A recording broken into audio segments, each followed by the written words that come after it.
తిరుమల లడ్డు వ్యవహారంపై ఈరోజు ఏపీలోని సాధు పరిషత్ ఆధ్వర్యంలో ఉత్తరాంధ్ర స్థాయికి చెందిన సాధువులందరూ కూడా సమావేశం అయ్యారు. సాధు పరిషత్ చైర్మన్తో పాటు వివిధ పీఠాధిపతులు అలాగే ఆధ్యాత్మికవేత్తలు కూడా వచ్చారు. దీనికి సంబంధించి సాధు పరిషత్ చైర్పర్సన్ మనతో ఉన్నారు.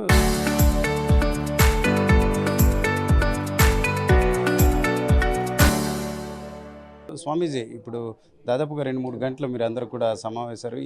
ఈ సమావేశం సారాంశం ఏంటి? ఒక రకంగా ఇప్పటికే రాజకీయంగా కూడా కొంత చర్చ జరుగుతుంది. ఇది రాజకీయ అంశంగా భావించవచ్చా, లేకపోతే ఆధ్యాత్మిక అంశంగా మీరు భావిస్తున్నారు? కాదండి, ఇది ఎట్టి పరిస్థితిలో రాజకీయ అంశం కాదు. నమో వెంకటేశాయ. ఆ వెంకటేశ్వర స్వామి దివ్యమైన ఆశీస్సులు అందరికీ ఉండాలి. ఘోరమైన అపచారం జరిగింది. 20 కోట్ల లడ్డూలు నైవేద్యంగా ప్రతిరోజు ఆ కల్తీ లడ్డూలు అనేది స్వామివారికి నైవేద్యంగా పెట్టడం అనేది చాలా బాధాకరం. వారికి నైవేద్యం పెడుతూ కోట్ల లడ్డూలు ప్రసాదంగా వెంకటేశ్వర స్వామి ద్వారా వెళ్ళడం అనేది ఇంకా అది చాలా అపచారం. కాబట్టి ఈ అపచారం నుండి ఎలా బయటపడాలి? ఏదైనా మనం గుడికి వెళ్ళి కొబ్బరికాయ కొడితే కులిపోయింది అనుకోండి, ఎంత బాధపడిపోతాం. మళ్ళీ మరో కొబ్బరికాయ తెచ్చి స్వామికి అభిషేకించిన తర్వాతే శాంతి ఇస్తాం. అలాగే ఇలాంటి కల్తీ లడ్డు జరిగి ఆయనకి రోజు కల్తీ నెయ్యితో నైవేద్యం పెడితే భగవంతుడు ఎంత బాధపడతాడు. కాబట్టి ఆయన ఆగ్రహం మనకి ఇప్పుడు కలగకూడదు, అనుగ్రహమే ఉండాలి. కాబట్టి ఈ ఘోర అపచారం ఏ విధంగా సరిదిద్దాలి అనే ఆలోచన ఈరోజు సాధు సంతులు అందరం కూర్చున్నాం. కాబట్టి ఆ వెంకటేశ్వర స్వామి అనుగ్రహం కోసం ఆశీస్సులు రాష్ట్ర ప్రజలకి, రాష్ట్రానికి అందరికీ ఉండాలి. అంటే ఏం చేయాలి అంటే ఖచ్చితంగా దోష నివృత్తి చేసుకోవాలి. ఎవరికైనా మనం తెలియని మాట అనేసాం, క్షమించండి అంటాం, సారీ చెప్తాం, అదే క్షమాపణ కోరడం. అలాగా కోట్లాది మంది వెంకటేశ్వర స్వామికి క్షమాపణ కోరాలి, ప్రాయశ్చిత్తం చేసుకోవాలి. ఏమిటి ప్రాయశ్చిత్తం? ప్రతి హిందువు కూడా ఒక ముడుపు వేయాలి.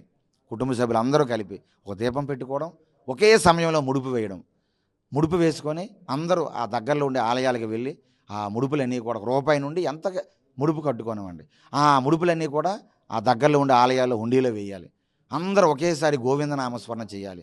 కోట్ల మంది గోవిందనామస్మరణలతో కోట్ల గలాలతో గోవింద గోవింద అంటే ఖచ్చితంగా గోవిందుడు ఆనందపడిపోతాడు. ఆ ఆలోచనతో రాష్ట్ర ప్రజలు, రాష్ట్రం సుభిక్షంగా ఉండాలని ఆలోచనతో ఈ ప్రాయశ్చిత్త కార్యక్రమాన్ని రాష్ట్ర వ్యాప్తంగా పిలుపునిస్తున్నాం. స్వామి, ఇప్పుడు ఈ ప్రాయశ్చిత్త కార్యక్రమానికి కేవలం భక్తులను ఆహ్వానిస్తారా? అంటే ఏ గ్రామాల్లో ఆ గ్రామస్తులు చేసుకోవాలని చెప్తున్నారు. అట్లాగే ఇందులో రకరకాల రాజకీయ నాయకులు కూడా పార్టీలు ఇన్వాల్వ్ అయ్యి వారిని ఎవరైనా ప్రముఖులను కూడా ఇందులో ఇన్వాల్వ్ అవ్వాలని రిక్వెస్ట్ చేస్తారు. ఖచ్చితంగా హిందువులు అనేటటువంటి నాయకులు, ముఖ్యమంత్రి గారి నుండి అలాగే ఎమ్మెల్యేలు, ఎంపీపీలు, గ్రామస్థాయిలో ఉండే ఏదైతే సర్పంచులు కానీ, ఎంపీటీసీలు కానీ అందరూ హిందువు అనేవాళ్ళు. ఎందుకంటే ఘోరం అపచారం జరిగింది. అందరం తిన్నాం ప్రసాదం. రాష్ట్రంలో వెంకటేశ్వర ప్రసాదం తిన్న వాళ్ళు ఎవరున్నారు? 5 ఏళ్ళలో ప్రతి ఇంటి వాళ్ళు తిన్నారు, ప్రతి ఒక్కరూ తిన్నారు. కాబట్టి ఇది అందరి బాధ్యత. హిందువులు అనే నాయకులు అందరూ కూడా ఖచ్చితంగా భార్య కుటుంబంతో పాటుగా ముడుపు వేయాల్సిందే. గుడికి వెళ్ళి ఆ సమయంలో ముడుపుని సమర్పించాలి, స్వామిని ఆనందింపజేయాలి, స్వామిని క్షమాపణ కోరాలి. ఏడుకొండల వెంకటేశ్వర స్వామి మరి కొద్దిమంది వ్యక్తులు చేసిన దోషాలు, తప్పుల వలన, స్వార్థము వలన ఈరోజు అభము శుభము ఎరునటువంటి మేము కూడా ఈ పాపాన్ని మేము మొయ్యాల్సి వస్తుంది.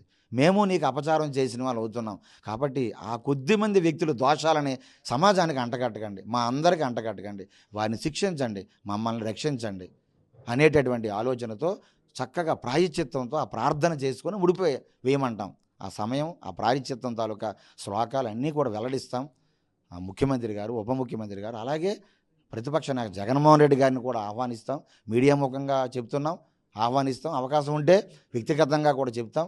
వాళ్ళందరూ కూడా ఎవరైతే ఏ హయాంలో తప్పు జరిగిందో, జగన్మోహన్ రెడ్డి హయాంలో తప్పు జరిగింది కాబట్టి ఆయన తప్పు జరిగిందని ముడిపేస్తే ఇంకా వెంకటేశ్వర స్వామి వారు ఇంకా తొందరగా ఆ క్షమించేటటువంటి ఆలోచనతో స్వామివారు కూడా ఉంటారు. కాబట్టి అందుకు అందరూ సహకరించి ఈ రాష్ట్ర భవిష్యత్తు, ఎంతోమంది యువతరం, ఇంకా యువకులు రాష్ట్రంలో చదువుకొని దేశ విదేశాలు వెళ్ళవలసిన ఉన్నారు. ఎన్నో పెట్టుబడులు, ఎంతోమంది వ్యాపారస్తులు ఈ రాష్ట్రం విడిపోయిన తర్వాత దీన్ని సర్వతోముఖాభివృద్ధి చెందాలంటే ఇలాంటి దోషాలు, వెంకటేశ్వర స్వామి ఆగ్రహం ఈ రాష్ట్రం మీద ఉండకూడదు.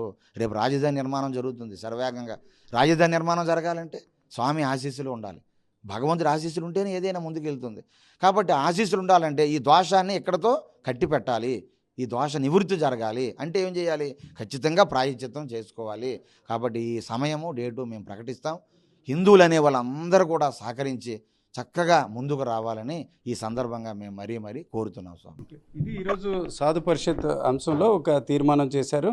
ఏదైతే లడ్డూకు సంబంధించి అపచారం జరిగిందని భావిస్తున్నారో దీనికి పాప నివృత్తి, అలాగే ఈ అపచారం నుంచి బయటపడడానికి ప్రాయశ్చిత్తం చేయాలి. అందులో భాగంగా ప్రతి హిందువు కూడా ఒక ముడుపు కట్టి ఆ ముడుపును అక్కడ సమీపంలోను గ్రామంలో ఉన్న దేవాలయంలో వేయాలి. అలాగే ఏదైతే ఆ ప్రభుత్వ హయాంలో జరిగిందని భావిస్తున్నారో ఆ క్రమంలో ప్రతిపక్ష నేత జగన్మోహన్ రెడ్డి, అలాగే ఈ ప్రభుత్వంలో బాధ్యత గల వ్యక్తులుగా చంద్రబాబు నాయుడు, పవన్ కళ్యాణ్ కూడా ఈ ప్రాయశ్చిత్త కార్యక్రమంలో పాల్గొనాలి.